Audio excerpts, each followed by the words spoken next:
بسم اللہ الرحمن الرحیم النبی اولی بالمؤمنین من انفسهم وازواجہ امہاتہم۔ یہ سورہ احزاب چل رہی ہے اور اس سورت کے شروع میں نے یہ عرض کی تھی کہ سورت کا مرکزی مضمون جو ہے حضور صلی اللہ علیہ وسلم کی تعظیم اور تکریم اور آپ علیہ الصلوۃ والسلام کا ادب و احترام بیان کرنا ہے۔ گزشتہ درس میں اللہ تبارک و تعالی نے کچھ مسائل کو بیان کیا تھا۔ ایک بات جیسے میں نے عرض کی تھی کہ زمانے جاہلیت کے اندر جو ذہین فتین اور فہم و فراست والا شخص ہوتا تو اس کے بارے میں لوگوں میں یہ مشہور ہوتا تھا کہ اس کے سینے میں دو دل ہیں۔ اور ایک روایت یہ کہ حضور علیہ الصلوۃ والسلام کو نماز میں ساؤ ہوا تو منافقین نے یہ شور واویلا شروع کر دیا کہ جی محمد کے دو دل ہیں سینے میں، ایک دل منافقین کے ساتھ ہے، دوسرا ایمان والوں کے ساتھ ہے۔ تو اللہ نے اس کی تردید فرمائی کہ ایسا کچھ بھی نہیں ہے، اللہ تعالیٰ نے کسی بھی آدمی کے سینے کے اندر دو دل نہیں رکھے۔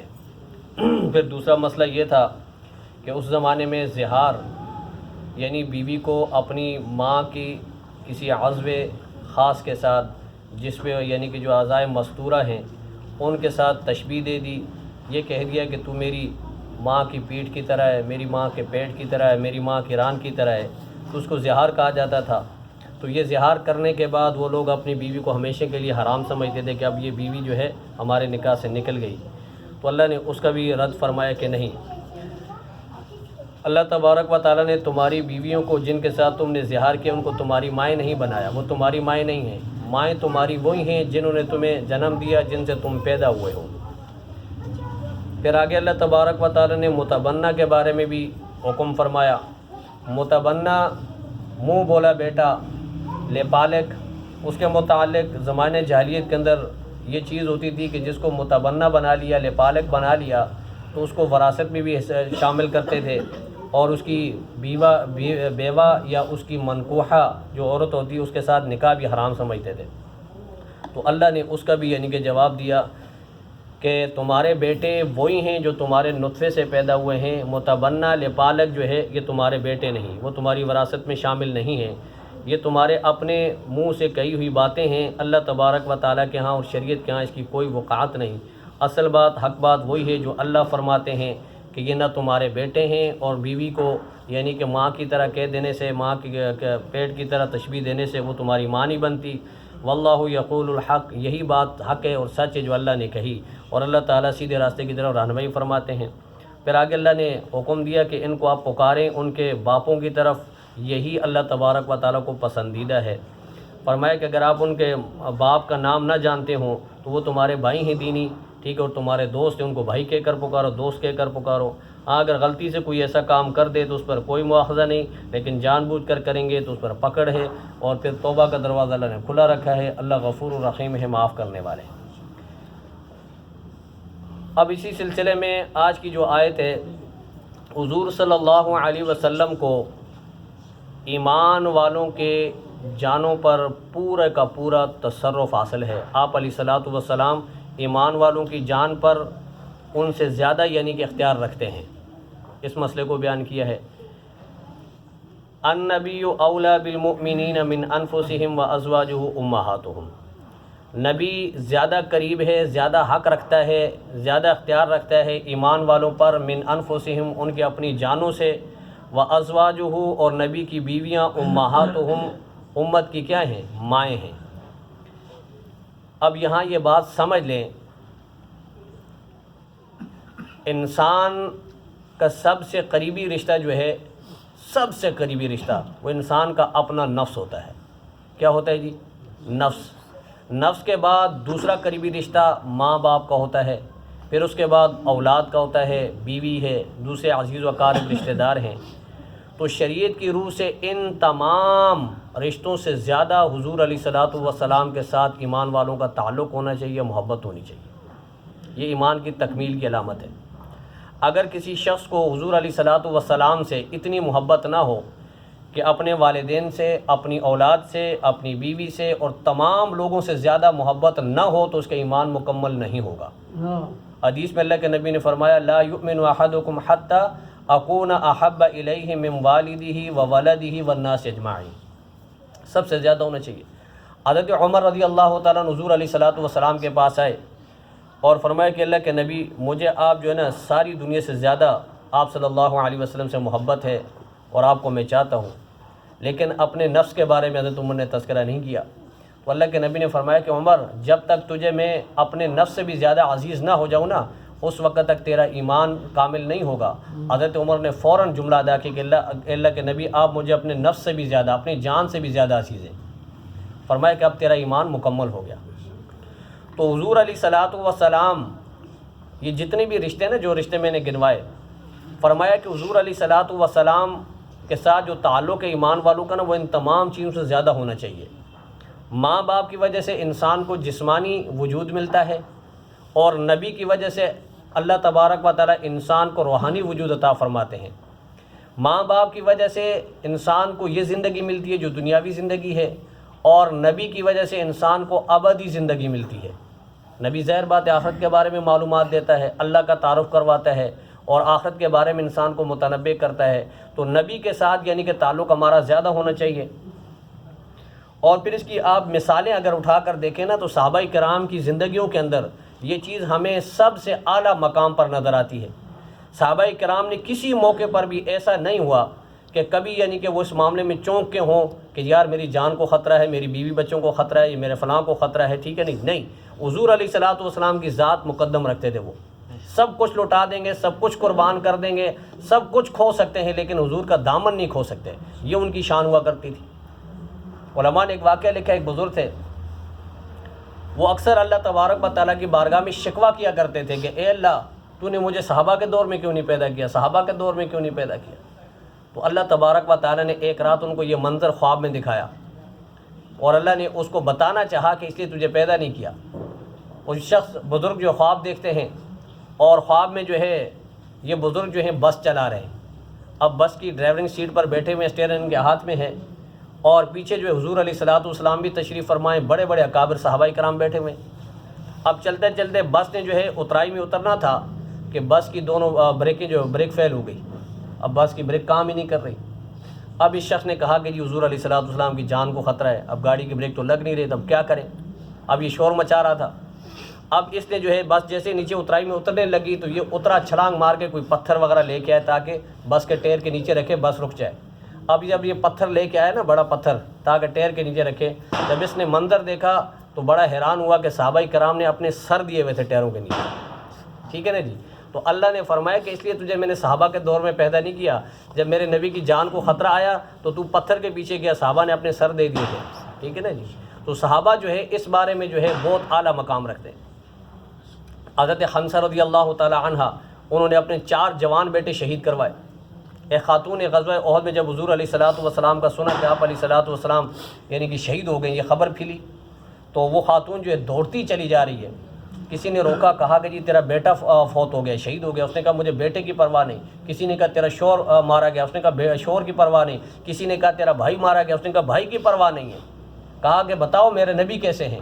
جب حضور علیہ السلام کی جا کے چہرہ انور پہ جیسے نظر پڑی تو کہا کہ اللہ کے نبی میری ساری مصیبتیں، سارے درد ختم ہو گئے، آپ پہ جب نظر پڑی نا تو میری سارے دکھ درد ختم ہو گئے۔ تو اتنا محبت کرنے والے لوگ تھے، اتنے چاہنے والے لوگ تھے۔ روایت میں آتا ہے کہ ایک مرتبہ حضور علیہ السلام نے جہاد کے لیے چندے کا اعلان کیا۔ اب جو نوجوان تھے وہ بذات خود شریک ہوئے، اور جو چندہ دے سکتے تھے وہ چندہ انہوں نے دیا۔ ایک خاتون حضور علیہ السلام کے پاس معصوم دودھ پیتا ہوا بچہ، شیر خوار بچہ لے کر آئیں، اور کہا کہ اللہ کے نبی اس کو قبول کیجیے۔ اللہ کے نبی مسکرائے کہ اس معصوم بچے سے میں کیا کروں گا، میں جہاد پہ جا رہا ہوں، مجھے جہاد کے نوجوانوں کی ضرورت ہے، جوان آدمی چاہیے جو میدان جنگ میں لڑ سکیں، شاہ سوار چاہیے۔ تو کہا کہ اللہ کے نبی میں بیوہ خاتون ہوں، نہ میرے پاس میرا شوہر ہے کہ اس کو میں آپ کے ساتھ کروں، نہ میں مال دار ہوں کہ میرے پاس مال ہے، پیسے ہیں میں آپ کے دامن میں لا کر ڈالوں، نہ میرے پاس کوئی اور چیز ہے کہ جو آپ کی خدمت میں پیش کر سکوں، میرے پاس صرف یہی معصوم بچہ ہے جو دودھ پی رہا ہے، یہی موجود ہے، اب میں آپ کی بارگاہ میں اس کو پیش کرتی ہوں، آپ اسے قبول فرمائیں۔ تو اللہ کے نبی نے فرمایا کیا کروں گا میں اس سے؟ کہا کہ اللہ کے نبی میں جانتی ہوں یہ میرا بچہ چھوٹا سا کچھ نہیں کر سکتا، لیکن اتنا ضرور کرے گا جب آپ کے اوپر دشمن تیر اندازی کریں گے نا، تو جب آپ کی طرف تیر آ رہا ہو تو میرے بچے کو سامنے ڈھال بنا لینا، تیر اس بچے کو لگے آپ کو نہ لگے۔ یہ ٹھیک ہے، اولا بالمؤمنین، نبی کو یعنی نبی کے ساتھ سب سے زیادہ تعلق. اور یہ بات ذہن میں رکھیں، ایک شخص ہے نا، خودکشی کرنا کیا ہے؟ حرام ہے. آگ میں چھلانگ لگاؤ گے حرام ہے، سمندر میں چھلانگ لگاؤ گے حرام ہے، کسی اونچی جگہ سے چھلانگ لگاؤ گے کیا ہوگا؟ حرام ہے. لیکن نبی کو ہماری جانوں پر پورا کنٹرول، اختیار حاصل ہے، تصرف حاصل ہے. اب اگر نبی حکم دے کہ دریا میں سمندر میں کود جاؤ تو اب مسلمان پر واجب ہو جاتا ہے. نبی اگر کہے آگ کے اندر کود جاؤ، مسلمان پہ واجب ہے کہ آگ کے اندر کود جائے. نبی اگر کہے اپنی گردن اڑا دو تو مسلمان پہ واجب ہے اپنی گردن جدا کر دے. ٹھیک ہے، اس لیے کہ نبی کو پورا تصرف حاصل ہے. فرمایا کہ وہ ازواج ہو، اور نبی کی بیویاں امہاتہم، امت کی مائیں ہیں. اور ایک روایت کے اندر جو ہے نا، ایک قرات کے اندر وَأَزْوَاجُ أُمَّهَاتُهُ وَهُوَ أَبٌ لَهُمْ، اور خود حضور علیہ الصلوۃ والسلام نے ارشاد فرمایا کہ انا لکم بمنزلۃ الوالد، کہ میں تمہارے لیے بمنزلہ والد ہوں. ٹھیک ہے نا جی. اور والد سے بھی زیادہ تکریم، ادب، احترام حضور علیہ الصلوۃ والسلام کا انتہائی ضروری ہے. اگر یہ چیز نہیں ہوگی تو انسان کا ایمان کامل نہیں ہوگا. اور حضور علیہ الصلوۃ والسلام کی جو بیویاں ہیں وہ دو طرح سے امت کی مائیں ہیں. ایک تو ادب و احترام کی وجہ سے، کہ جب ادب اور احترام کا معاملہ آئے، تعظیم کا معاملہ آئے، تکریم کا معاملہ آئے، تو پھر ہماری وہ ماں جس نے ہمیں جنم دیا ہے وہ پیچھے ہو جائے گی، اور ادب و احترام میں ہم ازواج مطہرات امہات المؤمنین کو مقدم کریں گے. یعنی ہماری ہزاروں مائیں قربان ان پہ. ٹھیک ہے نا جی، یہ مطلب. اور دوسرا، اللہ تبارک و تعالیٰ نے امت کی مائیں اس لیے قرار دیا کہ حضور علیہ الصلوۃ والسلام کی بیویوں کے ساتھ نکاح ابد الآباد ہمیشہ کے لیے حرام ہے. حضور کی بیویوں کے ساتھ امت کا نکاح نہیں ہو سکتا. لیکن یہ مسئلہ بھی ذہن میں رکھنا ہے کہ جو سکی ماں ہے نا، سکی ماں والے جو حقوق ہیں، جو مسائل ہیں، وہ پھر ازواج مطہرات کے ساتھ متعلق نہیں ہوں گے. مثال کے طور پہ انسان کی سکی ماں ہے یا رضائی ماں ہے، انسان اس کے ساتھ خلوت میں بیٹھ سکتا ہے، انسان اس کے ساتھ ہاتھ ملا سکتا ہے. ٹھیک ہے نا جی.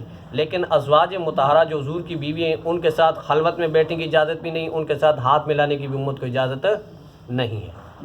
دوسرا، اگر رضائی بہن ہے، ٹھیک ہے نا جی، یا اپنی سکی بہن ہے، تو ان کے ساتھ ظاہر بات ہے نکاح حرام ہے. ٹھیک ہے. لیکن نبی کی بیویاں، اگر نبی کی بیویوں کی کوئی بیٹی ہے، جیسے مثال کے طور پہ حضرت فاطمہ، حضرت زینب، رقیہ، ام کلثوم، تو ان کا نکاح ظاہر بات ہے ماں کی بیٹی بہن ہوئی، بہن کے ساتھ نکاح ہوتا ہے؟ نہیں ہوتا. لیکن نبی کی جو بیوی کی بیٹیاں ہیں ان کے ساتھ نکاح امت کا جائز ہے، جیسے حضرت علی نے کیا، حضرت عثمان رضی اللہ تعالیٰ عنہ نے کیا. ٹھیک ہے. تیسرا مسئلہ، جس طرح بیٹا ماں کی وراثت میں شریک ہوتا ہے، اب امتی جو ہے نبی کی ازواج کی وراثت کے اندر شریک نہیں ہے. نہ حضور علیہ الصلوۃ والسلام کی بیویاں جو ہے ہماری وراثت میں شریک ہیں. تکریم، تعظیم اور نکاح کے معاملے میں جو ہے نا یہ ماں کی طرح ہیں. باقی جو ہے ماں کے اپنے حقوق ہیں، ان کے الگ مسائل ہیں. تو فرمایا کہ وہ تمہاری مائیں ہیں، آپ ان کا احترام کریں. ٹھیک ہے. ادب کریں. علماء نے لکھا ہے کہ جو حضور علیہ الصلوۃ والسلام کی بیویوں کا احترام نہیں کرتا، ان کی تعظیم نہیں کرتا، وہ پرلے درجے کا لعین ہے، بے ایمان ہے، منافق ہے. ٹھیک ہے. جیسے آج کل روافض ہیں نا، وہ حضرت عائشہ رضی اللہ تعالی عنہا پہ تنقید کرتے ہیں اور ان پہ تبرہ کرتے ہیں، ان کو برا بھلا کہتے ہیں، تو یہ اپنے ایمان کی خیر منائیں گی. حضرت عائشہ رضی اللہ تعالی عنہا تو وہ عظیم خاتون ہے جس کی برات کے بارے میں اللہ نے اپنا قرآن اتارا، سورہ نور اتری. ٹھیک ہے. جس کے بارے میں خود حضور نے فرمایا کہ میری وحی کا آدھا علم سارے صحابہ سے لے لو، آدھا صرف حضرت عائشہ سے لے لو. تو بہرحال حضور علیہ الصلوۃ والسلام کی ازواج سے جو ہے نا ہمیں محبت کرنی چاہیے. وہ ہماری مائیں ہیں، ان کا احترام کرنا چاہیے. ان کے دوپٹے کی خاطر، صرف ایک دوپٹے کی خاطر اگر ہمیں ہزاروں جانیں نچھاور کرنی پڑے نا، تو ہم اس کو اپنے لیے اعزاز سمجھیں. اللہ کریم ہم سب کو حضور علیہ الصلوۃ والسلام کی سچی محبت نصیب فرما دے. اب کو چونکہ آج رات شب برات ہے تو اس کے متعلق کچھ باتیں عرض کرنی ہیں. اللہ تبارک و تعالی ہم سب کو شریعت کے اوپر عمل کرنے کی توفیق عطا فرمائے. تو حضور کے ساتھ تعلق کی ایک خاص بات یہ بھی ہے کہ ایمان والوں کو چاہیے کہ حضور علیہ الصلوۃ والسلام کی اتباع کریں. آپ علیہ الصلوۃ والسلام نے جن کاموں کا حکم دیا ان کو کریں، جن کاموں سے حضور نے منع کیا ان سے اپنے آپ کو روکیں. اس کے متعلق جمعے کو بھی میں نے کچھ باتیں عرض کی تھیں، لیکن چونکہ جمعے کا ٹائم بڑا مختصر تھا تو اس لیے کچھ باتیں رہ گئیں. پہلی بات تو یہ ذہن میں رکھیں کہ یہ پورا مہینہ جو ہے شعبان المعظم کا جو مہینہ ہے، یہ پورا مہینہ بڑا فضیلت والا ہے. حضور علیہ الصلوۃ والسلام کا ارشاد ہے کہ شعبان و شہری و رمضان و شہر اللہ، شعبان میرا مہینہ ہے اور رمضان اللہ کا مہینہ ہے. حضرت ام سلمہ رضی اللہ تعالی عنہ سے روایت فرماتی کہ ما رأیت النبی صلی اللہ علیہ وسلم یصوم شہرین متتابعین الا شعبان و رمضان، فرمایا کہ میں نے حضور علیہ الصلوۃ والسلام کو اتنا کثرت سے اور اتنا پہ در پہ یعنی روزے رکھتے ہوئے نہیں دیکھا سوائے شعبان اور رمضان کے۔ کبھی حضور علیہ الصلوۃ والسلام یوں بھی فرماتے کہ پورے رمضان کے یعنی پورے شعبان کے روزے رکھتے اور آخر میں شعبان کے روزوں کو رمضان کے روزوں کے ساتھ ملا دیتے، یعنی 2 مہینے پورے روزے رکھتے۔ کبھی آپ علیہ الصلوۃ والسلام درمیان میں جو ہے روزے جو ہے چھوڑ بھی دیتے۔ اب امت کے لیے یہ حکم نہیں ہے، یہ ذہن میں رکھیں، امت کے لیے یہ حکم نہیں ہے کہ امت جو ہے پورے شعبان کے روزے رکھ کے اور اپنے روزوں کو رمضان کے روزوں کے ساتھ ملائے۔ ٹھیک ہے، نبی کو اللہ تبارک و تعالیٰ روحانی طاقت عطا فرماتے، اور امت ظاہر بات ہے اگر شعبان کے پورے روزے رکھے گی، پھر آگے جو فرض روزے ہیں رمضان کے ان کے اندر کوتاہی ہوگی، کمزوری ہو جائے گی، اور لاغر ہونے کی وجہ سے وہ رمضان کے روزے نہیں رکھ پائیں گے۔ تو اس لیے امت کثرت سے روزے ضرور رکھے، لیکن پورے مہینے کے رکھنے کی اجازت نہیں ہے۔ اب اس شعبان المعظم کی جو 15ویں رات ہے جس کو شب برات کہا جاتا ہے، شب معنی رات اور برات معنی یعنی کہ چھٹکارے والی رات، رہائی والی رات۔ اس رات کی بھی فضیلت صحابہ کرام سے ثابت ہے، تقریباً حضور علیہ الصلوۃ والسلام سے ثابت ہے، 10 صحابہ کرام سے اس کے بارے میں احادیث مروی ہیں۔ حضرت عائشہ رضی اللہ تعالی عنہ فرماتی ہیں کہ ایک رات 15ویں شعبان المعظم کی رات تھی، حضور علیہ الصلوۃ والسلام میرے پاس تھے، لیکن رات میں جب اٹھ کے میں نے دیکھا کہ حضور علیہ الصلوۃ والسلام گھر میں نہیں ہیں۔ میں حضور علیہ الصلوۃ والسلام کو تلاش کرتی کرتی مدینہ کے قبرستان میں گئی، میں نے دیکھا کہ حضور علیہ الصلوۃ والسلام وہاں موجود ہیں۔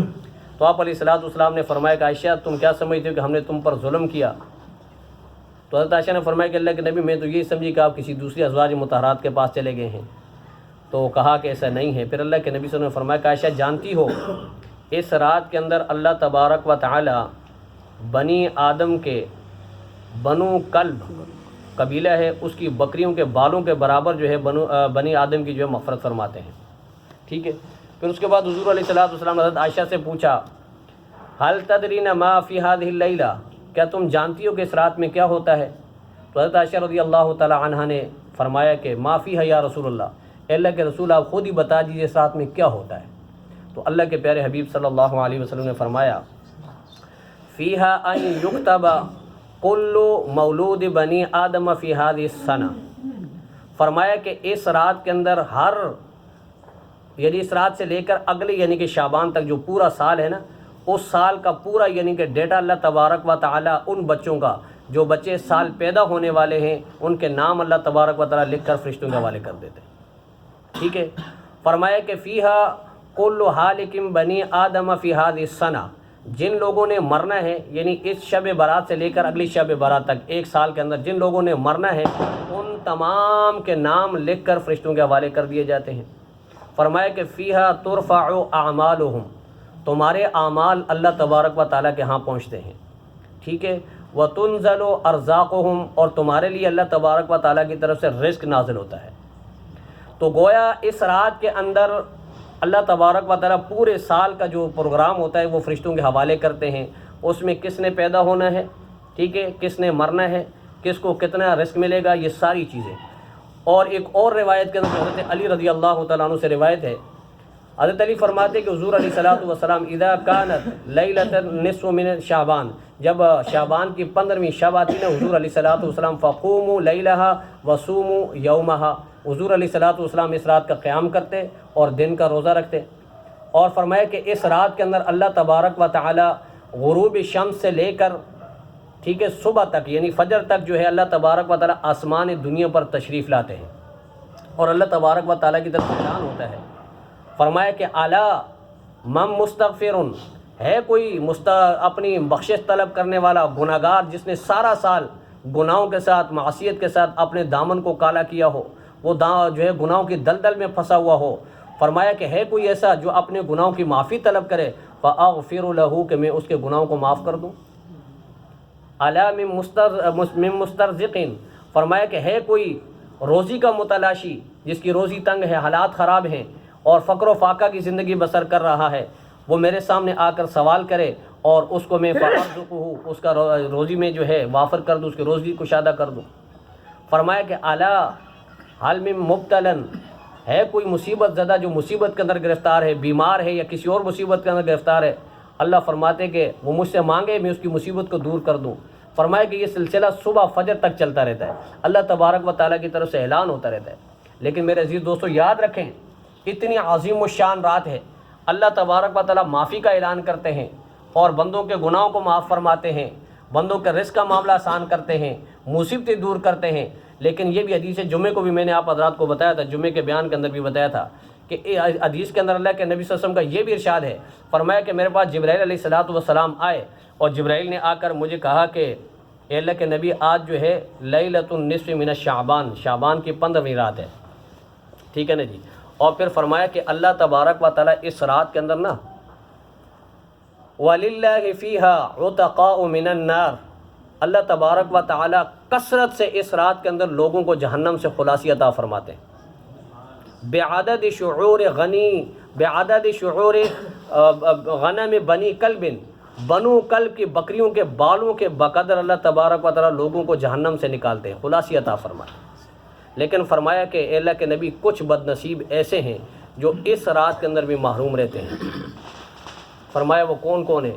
فرمایا کہ ان اللہ لا ينظر فیہا، اللہ تبارک و تعالیٰ اس شخص کو نظر رحمت سے نہیں دیکھتا، الا الی مشرک، جو کیا ہے؟ مشرک ہے، جس کے عقیدے کے اندر شرک ہے، اعمال کے اندر شرک ہے، افعال کے اندر شرک موجود ہے، دعا و مناجات کے اندر شرک موجود ہے، ایسے شخص کی مغفرت اس رات کے اندر بھی نہیں ہوتی۔ اور فرمایا کہ الا ولا الی مجاجح، اور فرمایا کہ کینہ پرور شخص اس کی بھی اس رات کے اندر مغفرت نہیں ہوگی، جو کینہ رکھتا ہے، بغض رکھتا ہے، حسد رکھتا ہے، منہ چڑھا جس کو کہا جاتا ہے، ٹھیک ہے، ہر کسی سے وہ ہے جو منہ چڑھا کے باتیں کرتا ہے، اس قسم کا شخص جو ہے اس کی بھی مغفرت نہیں ہوگی۔ اور فرمایا کہ اس شخص کی بھی مغفرت نہیں ہوگی جو شخص جو قاطع رحم ہے، رشتہ داروں کے ساتھ قطع تعلق کرتا ہے، رشتہ داروں کے ساتھ رشتہ داریاں جوڑتا نہیں، توڑتا ہے۔ فرمایا کہ ولا الی مسبل، اور نہ اس شخص کی مغفرت ہوگی جو پاجامے یا شلوار کو ٹخنوں سے نیچے لٹکاتا ہے۔ اور فرمایا کہ ولا الی عاقل والدی، اور ماں باپ کے نافرمان کی بھی اس رات کے اندر مغفرت نہیں ہوگی۔ فرمایا ولا الی مدمن خمر، اور جو شخص شراب کی پابندی سے شراب پیتا ہو، شراب کا حادی ہو، اس شخص کی بھی اس رات میں مغفرت نہیں ہوگی۔ اور بعض روایتوں میں آتا ہے کہ ظالم کی مغفرت بھی نہیں ہوگی، ٹھیک ہے نا جی۔ اور اسی طرح جو چغل خور کی جو ہے مغفرت نہیں ہوگی، جادوگر کی مغفرت نہیں ہوگی۔ تو ان گناہوں سے انسان اپنے آپ کو بچائے۔ جب ان گناہوں کے اندر ملوث ہے ایک شخص ہے، وہ ساری رات آ کے مسجد میں روتا ہے، گڑ گڑاتا ہے، یا اللہ معاف کر دے معاف کر دے، آنسو بہاتا ہے، چلاتا ہے، چیختا ہے۔ حال یہ ہے کہ گھر میں ماں بیٹی ناراض ہے، اس کا والد اس سے ناراض ہے، ماں باپ اس سے ناراض ہیں، اللہ تبارک و تعالیٰ رحمت کا دروازہ کھولے گی نہیں اس کے لیے، رحمت کا دروازہ بند ہے۔ پہلے جائیے ماں باپ کو راضی کیجئے، اگر غلطی کر بیٹھے ہیں، والدین آپ سے ناراض ہیں، ان کے پاؤں پکڑیے اور ان کو جا کر راضی کیجئے۔ جب آپ کے ماں باپ راضی ہو جائیں گے پھر اللہ کے سامنے آ کر ہاتھ اٹھائیں گے، اللہ پاک سارے گناہوں کی معافی کر دیں گے۔ لیکن اگر آپ کے ماں باپ جو ہے وہ آپ سے ناراض ہیں تو اللہ کے سامنے آ کر آپ ایسے یعنی کہ اپنا جو ہے وقت ضائع کریں گے اور چیختے رہیں گے، چلاتے رہیں گے، اللہ تبارک و تعالیٰ کوئی نہیں سنے گا۔ اور دوسری بات کہ اپنے عقیدے کے اندر جو توحید والا عقیدہ یعنی رکھیں، اعمال کے اندر بھی، دعاؤں کے اندر بھی، عقیدے کے اندر بھی آپ کی شرک پہ ملاوٹ نہ ہو۔ اور تیسری جو کرنے کی باتیں وہ یہ ہیں کہ ان گناہوں سے اپنے آپ کو بچائیں۔ جب آپ گناہوں سے بچا لیں گے نا، پھر تسبیح لیں، رات کو ذکر کریں۔ ہم اللہ کو دھوکہ دیکھتے ہیں۔ منافق کیا کرتا ہے آپ کو پتہ ہے؟ منافق کیا کرتا ہے؟ وہ اللہ کو دھوکہ دیتا ہے، ٹھیک ہے جی۔ لیکن اللہ نے فرمایا کہ یہ اللہ کو دھوکہ نہیں دے سکتے، خود اپنے آپ کو دھوکہ دے رہے ہیں۔ ہم سمجھتے کہ بس جی ساری پورے سال جو ہم نے گناہ کیے نا وہ سارے گناہ بس اس ایک رات میں آئیں گے۔ ماں ناراض ہے کوئی پرواہ نہیں، باپ ناراض ہے کوئی پرواہ نہیں، رشتہ دار ناراض ہے کوئی پرواہ نہیں، حرام کھا رہے ہیں کوئی پرواہ نہیں، شراب پی رہے ہیں کوئی پرواہ نہیں، ٹھیک ہے نا جی، شلوار ٹخنوں سے نیچے لٹک رہی ہے کوئی ٹینشن نہیں، یا اللہ تم معاف کر دینا، معاف کر دینا۔ اللہ جوتے مارے گا کہ میں نے ایسے کہا ہے تمہیں، پہلے میں نے کہا توبہ کرو گناہوں سے، پھر آ کے میرے سامنے معافی مانگو، معاف کروں گا۔ تو ہم اپنے آپ کو گناہوں سے بچانے کی کوشش نہیں کرتے، گناہوں سے توبہ کرنے کو تیار نہیں ہے۔ اب دیکھیں نوجوانوں کو دیکھیں، بڑی جتنی بھی راتیں آتی ہیں جو فضیلت والی راتیں اس میں پٹاخے پھاڑ رہے ہیں، گندی رسومات ہم نے ادا کی ہوئی ہیں۔ یاد رکھ لیں اس رات کے اندر اس رات کے متعلق کرنے والے 3 کام حدیث سے ثابت ہیں۔ اس رات کی عبادت ثابت ہے، جتنی آپ کی توفیق ہے، جتنی آپ کی استعداد ہے، نوافل پڑھیں، ذکر کریں، تلاوت کریں، درود شریف پڑھیں، استغفار کریں۔ اس کے دن میں یعنی کہ کل جو دن آئے گا اس میں آپ روزہ رکھ لیں، ٹھیک ہے، یہ فضیلت والی چیز ہے۔ تیسری چیز قبرستان جانا بھی ثابت ہے، لیکن اس کو بھی آپ نے ایک وہ بنا دینا، معمول بنا دینا کہ نہیں جی اسی رات میں قبرستان جائیں گے۔ اب آپ جگہ یہ دیکھو 6 نمبر کا جو قبرستان ہے نا ندی کے پار، وہاں جو ہے اتنا رش لگا ہوا، راستے بند، کوئی بیچارہ بیمار ہے وہ وہاں سے آگے جا نہیں سکتا، کوئی اور مصیبت میں پھنسا وہ وہیں بیچارہ پھنس جائے گا۔ تو بھائی آپ کے کسی عمل سے کسی کو تکلیف نہ ہو۔ مجھے آپ بتائیے حضرت عائشہ کی جو روایت میں نے آپ کے سامنے پڑھی کہ حضرت عائشہ فرماتی کہ میں وہاں مدینہ کے قبرستان میں گئی، حضور علیہ السلام کو میں نے وہاں پایا، آپ کے ساتھ صحابہ کرام تھے؟ نہیں تھے بھائی، اکیلے تھے حضور صلی اللہ علیہ وسلم، ٹھیک ہے۔ اگر یہ رات سارے جمگٹھے کو لے کر جانے والی رات ہوتی قبرستان میں تو اللہ کے نبی صحابہ کو فرماتے بھائی سو کہاں رہے ہو، اٹھو چلو قبرستان جاتے ہیں سارے، لیکن اللہ کے نبی نے اکیلے تنہا یہ عمل کیا ہے۔ تو پتہ یہ چلا کہ یہ عمل اکیلے کرنا ہے، لشکر بنا کر اور بہت بڑا گروہ بنا کر جماعت کی شکل میں، ٹھیک ہے نا جی، اور قبرستان جانا یہ مناسب نہیں ہے۔ ویسے قبرستان روزانہ جانا چاہیے تاکہ ہمیں اپنی جو ہے موت یاد آئے۔ اللہ تبارک و تعالیٰ مجھے اور آپ کو اس رات کی برکتیں اور اس رات کی فضیلتیں نصیب فرما دے۔ اس رات کے اندر جو رحمتیں اللہ کی برستی، اللہ کریم ہم سب کو حاصل کرنے کی توفیق عطا فرمائے۔ اللہ تبارک و تعالیٰ غلط رسموں سے ہماری حفاظت فرمائے۔ حلوے بانٹتے ہم، شربتیں بانٹتے ہم، وہ سمجھتے کہ اس رات کا جزء خاص ہے، اس کے بغیر اس رات کی برکتیں حاصل نہیں ہوگی۔ اس کی کوئی حدیث کے اندر یعنی کہ تشریح موجود نہیں، کوئی حدیث سے ثابت نہیں، یہ ہماری رسومات ہیں۔ حلوے بانٹنا، شربتیں بانٹنا، یہ کرنا وہ کرنا، روزہ ثابت ہے، میں نے بتا دیا۔